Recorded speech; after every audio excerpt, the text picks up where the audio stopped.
have 4,000. Well, away from politics, the federal government is a step closer to actualizing the full privatization of the power sector with the conclusion of the financial bid for the Kaduna Distribution Company and Afam power plants. The announcement of the winners of the 11 distribution companies unbundled from the Power Holding Company of Nigeria is expected in a few days. The Director General of the Bureau for Public Enterprise, Mr. Benjamin Dickey, says new owners will be ready to take over by September this year. Our correspondent, Doris Okenwa, reports. And its members are Damzaki Transnational Limited. This is the opening of the financial bid for the last electricity distribution company. 6 companies have now placed a bid for the Kaduna Distribution Company, while 2 for the Afam power plant. The federal government is in the process of breaking up the defunct Power Holding Company of Nigeria, PHCN, into 17 private generation and distribution companies and selling them as part of efforts to increase electricity output 10 times over the next 7 years. Confirm that this is what is submitted.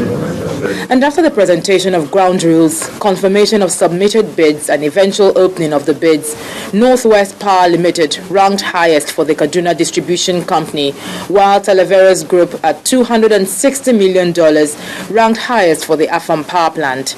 The result of the preferred bidders is expected in a few days. The next thing is that for the distribution companies, they go and carry out some tests which are technical, just to be sure that their bid is consistent.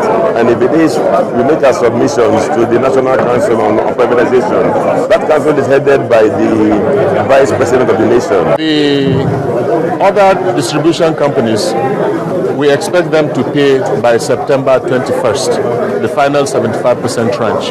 Then they will take over. The conclusion of negotiations with the preferred bidders is expected to lead to the handover of the power sector by the federal government to private investors. If they can accomplish that before the end of the year, then it's now a question of getting the private sector to begin to make the necessary investments. Just recently, within the last 2 weeks, the National Council on Privatization approved the escrowing of 50 billion naira, almost $312 million in favor of the bulk trader. Well, for Nigerians, it is all about the end result, what privatization has to offer. And that is the promise of stable power supply in the country. Though some experts have predicted it will take Nigeria decades to achieve this feat, the smooth transition of the power sector into private hands will be a very good place to start. Doris Okenwa, Channel Television News. The River State Attorney General and Commissioner for Justice, Mr. Wogu Bombs, has asked to take over the case involving the majority leader of the River State House of Assembly, Mr. Chidi Lloyd. Mr. Lloyd was today arraigned before the State High Court after the Nigerian police filed a 6-count charge of conspiracy and attempted murder against him. The River State Assembly erupted in violence recently after 5 lawmakers, tried to impeach the Speaker of the Assembly. Mr. Lloyd was seen in a footage hitting another lawmaker, Michael Chinda, on the head with the Assembly mace. He had, however, said he acted in self-defense. The application by the Attorney General was, however, opposed by the Prosecution Counsel, Donald Demigwe. The court adjourned the matter to August 6th to decide on the Attorney General's application. Meanwhile, the federal government has closed its case in the trial of 3 Lebanese businessmen accused of terrorism, illegal arms possession and money laundering. The Director, Public Prosecution, Mr. Simon Igede, said he's been able to prove beyond reasonable doubts that the 3 accused persons are culpable of the 16-count charges preferred against them.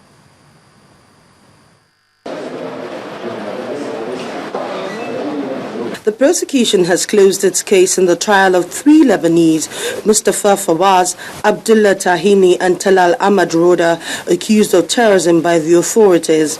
At the resumed trial, the Director of Public Prosecution, who played video aspects of the interrogation of the 3 accused persons, said the federal government has proven beyond reasonable doubt the case of terrorism, illegal arms possession and money laundering against the 3 accused persons. The video was played and this was revealed. He also confirmed carrying those foreign collaborators around Abuja searching for the Israeli embassy. The video also confirmed that they had surveillance cameras in Amigo supermarket where they captured their customers, especially foreigners and specifically Israeli customers.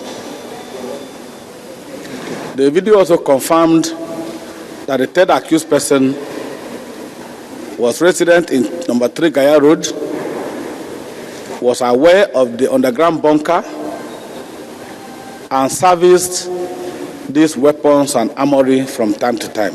Reacting to the submission of the prosecution, lawyer to the accused persons, Chief Robert Clark, dismissed the claims of the prosecution. So they are not denying that they served in the Hezbollah 23 years ago. But that is not the issue before the court. So there's nothing new in the tape that is already not known in the evidence. There's nothing new. Now that the prosecution has closed its case, the defense is expected to open its case on the 2nd of August 2013. Meanwhile, the accused persons are to remain in the Department of State Services custody until the next hearing. Amaka Okafo, Channels Television News. And that's it on News Track. Thanks for watching. I am Amarachi Ubani.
Coming up next, Face Up.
Hello there, good evening and welcome to Face Off. I am Nelta Egwe.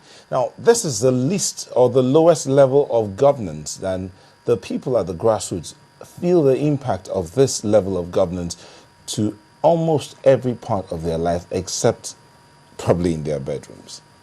But how effective has this level of governance be? We're talking about local government.